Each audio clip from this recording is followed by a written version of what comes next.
Hey, this is Kerry Sullivan with our howtokickassinsales.com video of the day, and today is all about rejection.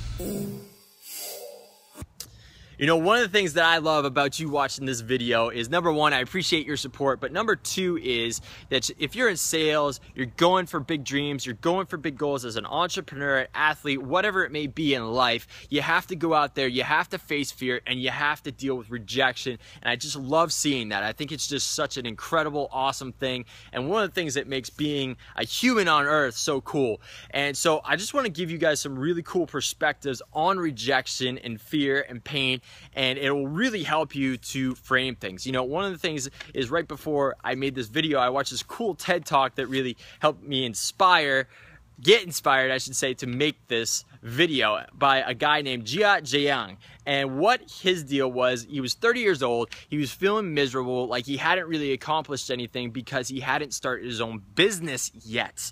And so his wife said to him, you know what, go out and start your own business. And this was despite her being pregnant, just about to give birth to their first child.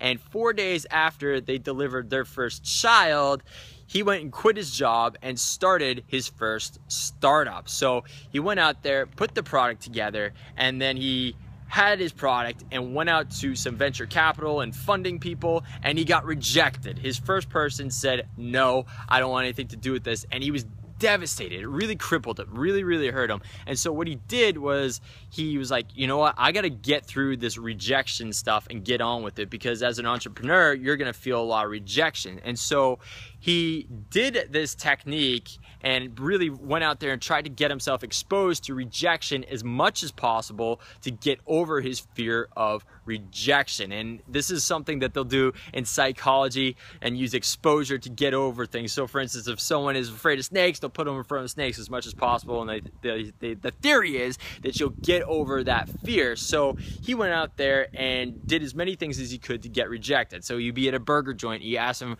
if there were free refills on the burgers, and they're like, no, you're crazy, right? But what happened is, he also started getting yeses when he expected he was going to get no's. So he went to a Krispy Kreme one day and he said, is there any way you can make me a custom donut? And they're like, well, what do you want? He's like, can you make me the Olympic rings? And they're like, we'll see what we can do. And they did that for him, right? He knocked on another guy's door and he asked him if he could play soccer in his backyard, and he said, go for it. He asked the cop if he could drive his car. The cop was like, yeah, sure, go for it, right? So some things he thought he was going to get rejected for, he didn't get rejected for. So one of the things is, pain and rejection and fear are really vivid and real and scary in our minds, because we know with neuroscience now that the part of your brain that feels pain and rejection from relationships or whatever it may be is also the same part in your brain that lights up when you feel physical pain. So it's something that is very real and scary to us purposely, because of evolution or whatever it may be. But the cool thing is, you can reframe that, right? You can totally reframe that. And a great story is, and I've told this before, is about Darren Hardy. And Darren Hardy was a young man at the time, and he wanted to be a real estate agent and be really successful. So he went out with this guru real estate agent, and he told him, you know what, Darren, you got to go out there and experience as much pain and failure as fast as you can, as much as you can, and that's how you're gonna get success. And Darren's like, okay, I can do this. And so that's what he did. He went out there,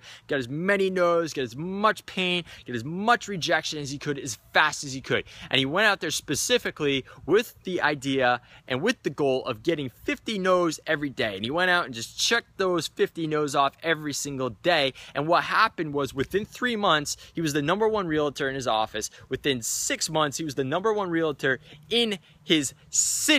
And then later on, I think it was a year after that, that he went on to become the #1 realtor in his state. And if you know anything about real estate or being a realtor, that is really incredibly fast progress. And he did it because he just went out there and experienced as much pain and rejection as fast as possible. It became a game to him, right? So if you make things into games, you're more likely to do it. You know, there's a story of a guy named Joe Simpson, and he shattered his leg while he was mountain climbing, and you know, tons and tons of pain. And so he decided, he's like, well, I gotta get down this mountain because no one else is gonna come here to help me. And so what he did is he jumped and hopped down this big mountain with one leg. And the way he got through that was he turned it all into a game. He's like, this is kind of like dancing. I'll just turn it into patterns. And he hopped all the way down this huge mountain, and it was a pretty incredible story. You can go check it out. Again, his name is Joe Simpson. So just, you know, dealing with rejection and getting good at it and turning it into a game is one way to do it. And I just want to leave with one more thing, or two more things here. And one is that Gia was able to go out there and have huge success because he also had support. You know, one of the things is that you think if you're single, you're a lone wolf by yourself, you'll go out there and you'll take more risks. But the exact opposite is actually true. There is a relationship psychologist and expert out there named Susan Johnson, and she's written all kinds of books, and she talks about in her books how people who have a secure love structure around them and support around them are actually the ones that are more willing to go out there and really strive for doing big things versus someone who is a lone wolf. It's the complete opposite of what you might think. And Gia, in his case, he had a really supportive wife that said go for it, despite her being pregnant, right? That's a risk that a lot of people wouldn't be willing to take or support, but she did, and he went out there and did that. So it's important to have those people around you to help you deal with that rejection. And lastly, I just want to read off to you the list of companies that went out there, pitched for funding and VC and angel funders, and how much rejection they got. And you're gonna know every single one of these companies, at least you should. So number one, Skype. 40 rejections before someone said yes to their idea and chose to fund them. Cisco, 76 rejections. Pandora, 300 rejections. And Google, 350 people said no to them until someone finally said yes and chose to back them. That's Google. Can you imagine? And here's the thing, and I've talked about this in other videos. Most people will give up, 50% of people actually will give up after they face one round of rejection, right? 90% of people will give up after facing 3 bouts of rejection in a row, or failures in a row.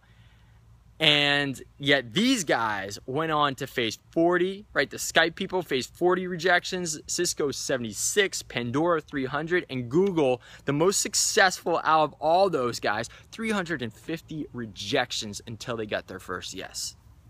Crazy, right? So anyway, that is my spiel on rejection. Go out there, embrace it, make a game of it, be great, and you will get it done, and learn from each of those rejections to help you make you stronger and kick some serious ass. So this is Kerry Sullivan with another How to Kick Ass in Sales.com video. If you like this, feel free to share it, and I'll see ya on the next one. Bye-bye.